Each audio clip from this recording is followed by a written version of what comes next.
묵상 간증 제가 문제 부모입니다. 엄하신 부모님 밑에서 마디로 태어난 저는 인정받고 싶어서 스스로 할 일을 잘하는 모범생으로 자랐습니다. 부모님이 싫어하시는 일을 하지 않았고 공부를 열심히 하고 규율을 지키는 것을 당연하게 여겼습니다. 그러나 정작 내 내면의 소리는 외면한 채 부모님과 선생님이 원하시는 대로 틀에 갇힌 생활을 했습니다. 자기가 원하는 삶을 살아가는 사람들을 부러워하면서도 한편으로는 왜 저러지 하며 판단했습니다. 청년 시절에 말씀으로 나 자신을 들여다보는 공동체에 속하면서 옳고 그름의 가치관으로 남을 판단하고 정죄하는 바리새인이 바로 나라는 것을 깨닫게 되었습니다. 그럼에도 저는 자녀 고난을 겪는 지체들을 보면서 왜 자녀 양육을 저리도 힘들어 할까? 나라면 저렇게 되도록 놔두지 않았을 텐데 라고 생각하는 교만이 있었습니다. 그러면서 내 아이는 큐티하는 공동체에서 자랐으니 믿음도 좋고 공부도 잘하며 부모 말도 잘 듣는 자녀이길 바랐습니다. 그래서 스스로 의롭다고 여기며 예수를 시험한 서기관들과 바리새인들처럼 내 마음대로 따라주지 않는 첫째와 공부 잘하고 모범생인 둘째를 차별하여 자녀를 괴롭게 했습니다. 그러다 저는 공동체의 권면에 따라 청소년부 교사로 봉사하게 되었습니다. 그곳에서 저는 자기 자녀보다 힘든 아이들을 기다리고 품어주는 선생님들의 모습을 보며 저의 죄를 깨닫게 되었습니다. 음행 중에 잡혀온 여자를 긍휼히 여기신 예수님과 달리 제게는 자녀를 향한 긍휼함도 하나님을 향한 신뢰도 없었던 것입니다. 이런 제게 예수님은 나도 너를 정죄하지 아니하노니 가서 다시는 죄를 범하지 말라고 하십니다. 이 말씀을 기억하며 자녀는 하나님이 제게 잠시 맡기신 선물이고 저는 청지기일 뿐이라는 사실을 잊지 않겠습니다. 나아가 사춘기를 겪는 자녀를 잘 기다리고 받아줌으로 하나님의 긍휼을 보이길 원합니다. 적용하기입니다. 제가 맡은 청소년부 아이들에게 일주일에 한 번씩 전화 신방을 하겠습니다. 큰 아이에게 응 그렇구나 알겠어 라는 수용의 언어를 사용하겠습니다. 네, 여기 청소년부 교사로 봉사했을 때 자기 자녀보다 힘든 아이들을 기다리고 품어주는 선생님들을 보며 저의 죄를 깨닫게 되었다고 하면서 음행 중에 잡혀온 여자를 긍휼히 여기신 예수님과 달리 제게는 자녀를 향한 긍휼함, 하나님을 향한 신뢰가 없었다라고 이렇게 말하며 자녀는 하나님이 제게 잠시 맡기신 선물이고 저는 청지기일 뿐이라는 사실을 잊지 않겠다고 하면서 사춘기 겪는 자녀를 잘 기다리고 받아줌으로 하나님의 긍휼을 보여주겠다라고 고백하고 있습니다. 오늘 말씀 제목은요, 던지려던 돌을 내려놓고 라고 이렇게 잡은 것은요, 우리가 끊임없이 상대방을 향해 돌을 던집니다. 미움의 돌을 던지고 하나님께 대하여서도요, 우리가 얼마나 많은 돌을 던집니까? 원망과 불평의 돌을 던지는데 왜 그렇겠습니까? 내 죄를 못 보기 때문이라는 거예요. 그러나 저와 여러분들이 내 죄를 보면요, 던지려던 돌을요 내려놓을 수밖에 없다라는 그런 관점으로 오늘 말씀을 봐야 됩니다. 네, 7장 53절하고 8장 1절을 보면요, 다 각각 집으로 돌아가고 예수는 감람산으로 가시니라. 사실 이 내용이요 7장 52절부터 바로 그냥 8장 12절로 넘어가면 되거든요. 근데 이 사이에 있었던, 우리에게는 어떻게 보면은 뭔가를 말씀해 주고자 꼭 필요한 부분이기 때문에 이 부분이 사실 없어도 너무 자연스럽게 흘러갈 텐데, 여기에 넣은 것은 우리들이 좀 깨달았으면 하시는 것이 있기 때문에 이렇게 둔 것이 아니겠습니까? 사람들은 다 각각 집으로 돌아갔어요. 근데 예수님은 어디로 가셨냐? 감람산으로 가셨습니다. 감람산에는 무엇이 있었냐면요, 겟세마네 동산이 있었습니다. 이 겟세마네 동산은 무엇입니까? 예수님이 기도하시던 자리였다라는 것이에요. 여러분, 우리의 삶의 원동력은 어디에 있냐? 하나님과 교제하는 자리, 기도하는 자리에 삶의 원동력이 나온다라는 것입니다. 그래서 예수님은 정말 하나님의 때를 물으시고 하나님의 뜻을 기도로 들으셨다라는 것이에요. 우리가 알아야 되는 것은요, 하나님과 교제할 때 내가 가장 나다울 수 있다라는 것을 아셔야 합니다. 그리고요, 기도하면 어떻게 될까요? 내가 품었던 생각과 마음이 달라질 수밖에 없다라는 것이에요. 그래서 분별력이 생기기도 하고 사랑할 용기가 생기는 것을 경험할 수도 있다라는 것이에요. 그렇기 때문에 우리에게 필요한 것은 바로 주님과 교제하는 그 자리가 날마다 있어야 그게 나를 지킬 수 있음을 아셔야 합니다. 그래서 이것에 대한 적용도요, 기도의 자리로 나아가 하나님과 독대하며 사랑의 마음을 주시기를 간구합니까? 이렇게 기도하면 어떻게 될까요? 2절에 나와 있어요. 아침에 다시 성전으로 들어오시니 백성이 다 나오는지라 앉으사 그들을 가르치시더니, 기도하니까 담대함이 생기는 거죠. 그러니까 지금 예수님을 죽이려고 하는 사람들이 있어요, 성전에. 그런데 아침에 성전으로 가셔서 가르치실 수 있는 이 원동력이 어디로부터 오냐라는 거죠. 하나님과 교제했기 때문에 가능하다라는 것이에요. 저와 여러분들이 하나님과 바른 교제를 하면 어떻게 될까요? 할 수 없는 일을 하고요, 만날 수 없는 사람을 만나게 되어지는 그 담대함은 바로 주님과의 교제에 있다라는 것을 아셔야 합니다. 하나님의 뜻을 기도로 물으셨기 때문에 예수님이 바로 그 다음날 아침에 가셨다고 했잖아요. 이 아침에 갔다라는 게 무슨 말일까요? 주저하지 않았다라는 거죠. 마치 아브라함에게 하나님이 내 아들 독자 이삭을 바쳐라, 아침에 가거든요. 망설이지 않습니다. 그 이유는 바로 기도로 하나님의 뜻을 분별하는 확신이 있었기 때문이라는 거예요. 그럼 저희들이 기도하지 않으면 어떻게 될까요? 안 갑니다. 그리고요, 아침이 아닐 겁니다. 그러니까 우리가 참 주님과의 교제하는 것이 우선순위가 되는 것이 얼마나 중요한지를 보여주는 것이죠. 그래서 이것에 대한 적용도요, 하나님의 뜻을 알기에 갈 수 없는 곳을 간 적이 있습니까? 만날 수 없는 사람을 만난 적이 있습니까? 저와 여러분들이 주님과의 교제로서의 그 충만함, 풍성함으로 인하여서 갈 수 없는 곳을 가고 만날 수 없는 사람을 만나고 할 수 없는 적용을 한 적이 있는가 돌아보아야 한다라는 것입니다. 3절에요. 서기관들과 바리새인들이 음행 중에 잡힌 여자를 끌고 와서 가운데 세우고 해서요. 서기관, 바리새인들, 서기관은요 성경 박사들이죠. 바리새인은 구별된 자들이라고 해서 얼마나 말씀대로 살았습니까? 근데요, 이 사람들은요 뭘 하고 있냐면 죽이는 적용을 하고 있다라는 거예요. 우리가 살리는 적용을 하는 사람이 있는가 하면 죽이는 적용을 하는 사람들이 있다라는 거죠. 그래서 이 음행 중에 잡힌 여자를 끌고 왔다라는 것을 보여주고 있는 것이에요.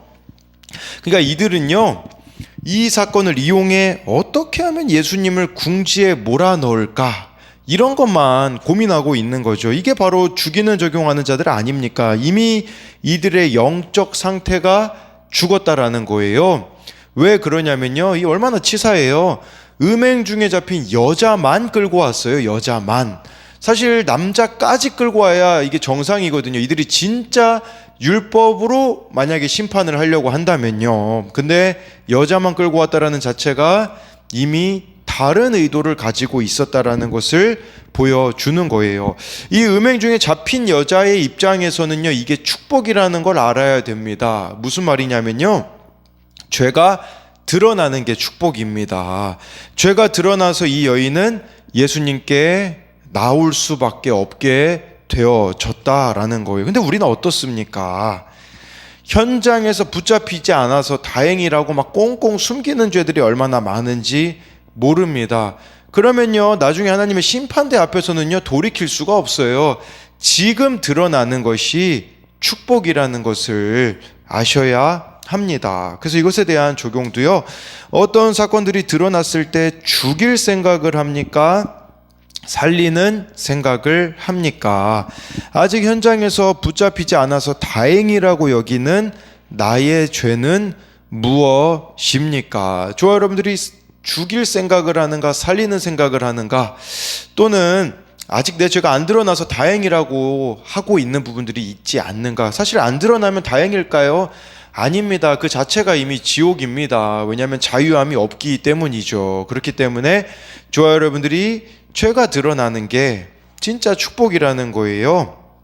4절부터 6절을 보면요, 예수께 말하되 선생이여 이 여자가 가늠하다가 현장에서 잡혔나이다. 모세는 율법에 이러한 자를 돌로 치라 명하였거니와 선생은 어떻게 말하겠나이까?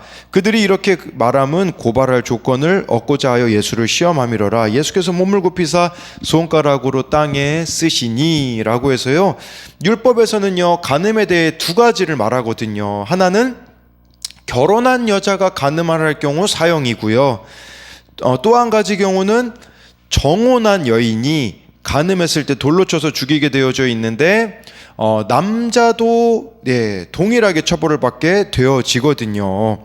그런데 지금 아마도 이 현장에서 적발한 간음한 여인은 아무래도 정혼 기간에 이렇게 간음을 행했을 걸 가능성이 큽니다.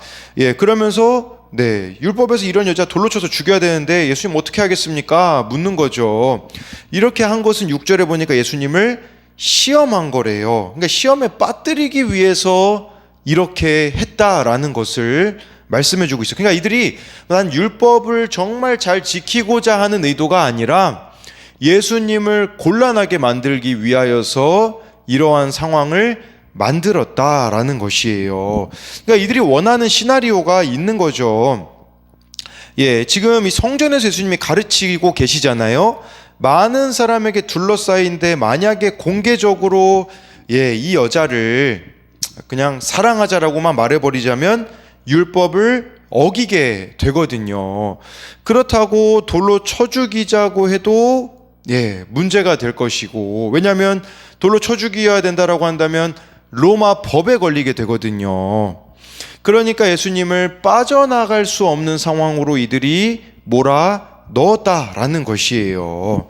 이처럼 세상은요 고발할 조건을 얻고자 늘 옳고 그름의 잣대로 사건을 대하는 경우들이 얼마나 많은가를 보여주는 거죠. 근데 예수님은 어떻게 하셨습니까? 6절에 몸을 굽히사 손가락으로 땅에 쓰시니, 많은 사람들이요 땅에다가 무슨 내용을 쓰셨을까 되게 고민하는 하는 사람이 많은데요, 무슨 내용인지 우리가 알 수 없고요. 그런데 이 손가락으로 땅에 쓰시는 행동이 두 가지를 의미합니다. 한 가지는요, 출애굽기 32장 16절에 이런 말씀이 있어요. 그 판은 하나님이 만드신 것이요 글자는 하나님이 쓰셔서 판에 새기신 것이더라. 모세에게요 십계명을 써주셨거든요. 근데 하나님이요 직접 손으로 써주셨거든요, 십계명은요. 근데 예수님이 땅에다가 손가락으로 뭘 쓰셨다라는 것은 새 계명을 이제는 쓰시겠다라는 것을, 새 율법을 주겠다라는 의미가 첫 번째가 있고요. 두 번째는요 그런 의미가 있어요. 땅에다가 글씨를 쓰셨다라는 것은 시선 회피입니다. 어떤 시선의 회피였을까요? 간음하다가 잡혀온 여인, 얼마나 이 여인이 아마 간음하다가 왔기 때문에 얼굴도 그렇고요 몸도 그렇고 제대로 못 왔을 겁니다. 그 수치심을 느끼고 있는 여인을 쳐다보시지 않는 그런 민망할 그녀를 바라보지 않기 위함일 수 있다라는 것입니다. 그래서 이것에 대한 적용은요, 나는 사건 앞에서 옳고 그름의 가치관으로 내 생각을 주장합니까? 아니면 큐티책에 무언가를 씁니까? 저는 이 표현이, 적용 질문이 큐티책에 나와 있는데, 우리도 예수님이 손으로 땅에 글씨 쓰시듯이 우리는 큐티하면 될 것 같아요. 그러면 말씀에서 뭐라고 하시는지 보면 다르게 반응할 수밖에 없기 때문에 큐티책에다가 꼭 우리의 이런 묵상들을 적어간다면 바뀔 수밖에 없겠죠. 내가 율법의 잣대를 들이대며 정죄하고 욕하는 사람은 누구입니까? 7절에요. 그들이 묻기를 마지 아니하는지라 이에 일어나 이르시되 너희 중에 죄 없는 자가 먼저 돌로 치라 하시고 라고 해서요, 예수님은요 시험하는 자들의 의도를 아셨던 거예요. 이 사람들의 의도는 뭐냐면요, 자기 죄를 못 보고요 자기가 신앙적으로 뛰어나다라고 생각을 했던 거예요. 서기관과 바리새인들이 이렇게 이 여인을 데리고 왔다라는 것은 내가 더 도덕적으로 신앙적으로 이 가늠한 여인보다는 우월하다라고 착각하는 그들의 모습을 드러내고 싶으셨던 거죠, 예수님은요. 그러면서 이들은 자기 눈에 들보는 보지 못하고 남의 눈에 티를 보고 비난하는 사람이었었다라는 거죠. 진짜 이들이 율법을 잘 지킬 마음이었다면 가늠한 이 여인뿐 아니라 남자까지도 데려왔을 거라는 거예요. 여기 이것을 통해서 우리는 뭘 봐야 될까요? 너희 중에 죄 없는 자가 먼저 돌로 치라는 건 우리들에겐 이런 의미예요. 너의 죄만 보면 된다, 이 의미 아니겠습니까? 예, 나만 잘하면 돼요. 그러니까 내 죄만 보면 돼요. 내가 말씀대로 살아가면 되거든요. 근데 내 모습이 안 보이니 상대방의 모습만 크게 보는 그런 모습이 나에게 있지 않느냐라는 것을 말씀해 주고 있는 것이에요. 그래서 정말 너희 중에 죄 없는 자가 먼저 돌로 치라는 말씀을 보면서 이 돌로 치라는 요구하고 있는 그 고소자들에 있는 죄를 예수님이 다 드러내신다라는 것입니다. 주의 말씀을 들을 때 나 역시 가늠한 여자와 다를 바 없다라는 죄인임을 깨달아야 되는 거죠. 진짜 문제 해결은요, 말씀을 듣고 내 죄를 깨닫는 데 있다라는 것이에요. 돌을 들어 나도 죽고 남도 죽이는 상황에서 우리는 말씀을 들어야 제3의 대안이 나온다라는 것을 아셔야 됩니다. 이것이 우리를 구원하시는 주의 뜻이라는 것을 알아야 한다라는 것이에요. 그러니까요, 우리는요, 다른 사람의 잘못을 지적하며 자신의 우월감을 챙기는데 이용할 게 아니라 그 자신을 잘못을 돌아보면서 자신을 돌아보는 계기로 삼아야 한다라는 것이에요. 그러니 내로남불하고 반대로 가셔야 돼요. 자기 연약함에는 엄격하고 지체의 연약함에는 관대해야 된다라는 거예요. 누구를 기준으로 잡아야 될까요? 우리는 자꾸 나보다 못하는 사람을 기준으로 잡거든요. 예수님이 기준이 되어야 됩니다. 예수님의 삶이 모델이고 기준이 되어진다면 우리가 어떻게 되어질까요? 늘 부족한 마음으로 겸손하게 은혜와 긍휼을 구하기 위하여서 감람산으로 갈 수밖에 없게 될 것입니다. 감람산은 저와 여러분들이 주님과 교제하는 그 자리로 갈 수밖에 없다라는 것이에요. 그래서 이것에 대한 적용도요, 다른 공동체 지체의 죄를 지적하며 나의 영적 우월감을 증명하려고 하지 않습니까? 나의 비교의 대상은 누구입니까? 나보다 못한 사람입니까? 예수님입니까? 지금 나는 돌을 들어 누구를 심판하려고 하고 있습니까? 내 죄는 보지 못하고 상대방의 죄만 크게 보진 않습니까? 8절에요. 다시 몸을 굽혀 손가락으로 땅에 쓰시니, 왜 다시 예수님이 몸을 굽혀서 땅에 쓰셨을까요? 이번에는 이 가늠하다 잡혀온 여자가 아니라 아무래도 서기관들과 바리새인들의 시선을 회피해 주신 겁니다.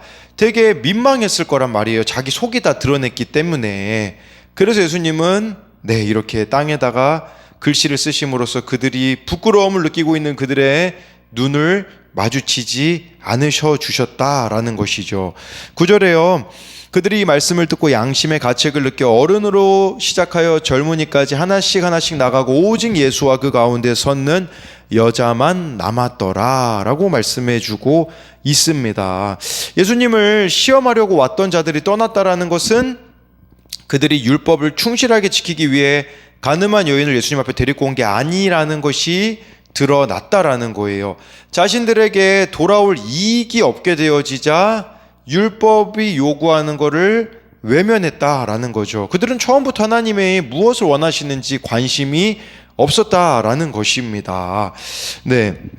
제가요, 어느 목사님의 이제 책을 보니까 이런 이야기를 하시더라고요. 박대영 목사님의 그 책에 나오는 내용이었는데, 신앙이 좋아지고 성숙해진다라는 말은요, 관계적인 상상력이 자라고 풍성해진다는 뜻이래요.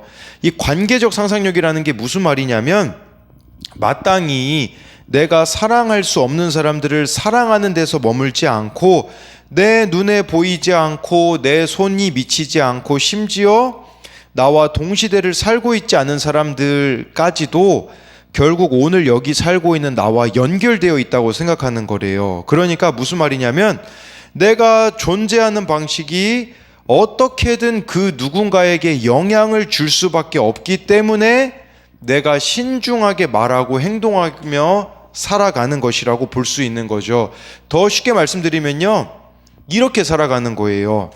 하나님이라면 이 상황을 어떻게 하실까? 그러니까 우리가 예수님이라면 어떻게 하셨을까? 물으며 살아가는 거예요. 그렇게 되어지면 저와 여러분들이 어떻게 되어지냐면요, 성숙해질 수밖에 없어요. 예수님이라면 이 상황에서 어떤 결정을 내리셨으며 예수님이라면 이 상황에서 이 사람을 어떻게 했을까 고민하며 살아가는 것이 관계적 상상력이 풍성해지는 것이라고 하더라고요.